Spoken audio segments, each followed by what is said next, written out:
Despite all the stat bickering, the meta gun build rants, and mob mentality tactics, I still get surprised by the gunplay in this game. I've decided to start building weapons based on what I feel I would want, based on my knowledge of firearms and experience shooting, instead of trying to min-max all my stats, and damn it if I didn't come across some fun builds that feel much, much better than what I have been using up until now. All I really want this video to convey is that people should test out some different weapon builds instead of just choosing the weapon based on stats and popularity. This may change your engagement strategy a little, but that too helps in figuring out how you want to play. In my last weapon video, I went through all the stats and their effect on your weapon platform. I did like some of the comments on overcomplicating the weapons and the supposed severity of difference between perceived top-tier equipment. That last one being the biggest reason why everyone thinks we need a 6-month wipe.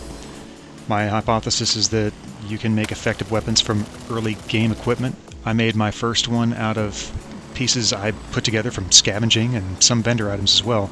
I do have a tier 3 gunny vendor, but as I have tested, you can purchase tier 1 pieces and make something comparable.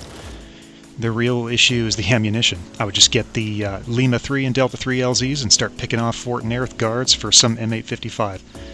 With that in mind, I tried putting together a few variations of a rifle I thought would be fun, effective, and logical for what I kept coming up against, and then went and tested it out 4 different places.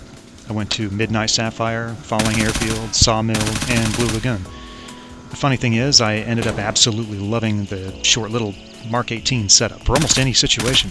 The main issue I came across is one I have seen since the starting of this game, and it is not weapon related, and that is the occasional invincible enemy. Regardless of build, probably 1 out of 15 enemies will take almost a full magazine of the highest tier ammo to die.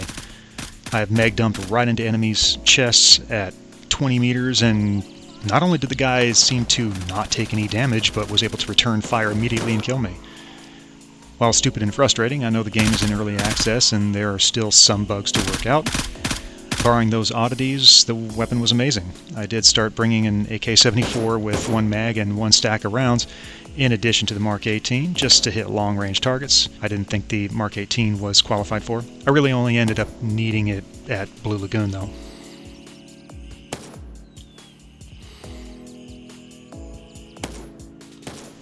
Either way, I wanted to just throw this out there as a counterpoint to my own video on the weapons.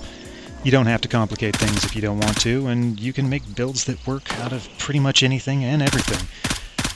While I went through several AK-47s, AK-74s, SKSs, and even tried some of the shotguns, the M4 platforms seem to perform the best, and I consistently find M855 on dead enemies. I had a 2-hour run in Midnight Sapphire where I went through well over twice the ammo I brought to the mission. Many of the enemies there carry M855s, so they just kept feeding me as I went. Let me know your findings in the comments, and don't be afraid to try something that has bad stats. Just give it a shot. Good luck and have fun.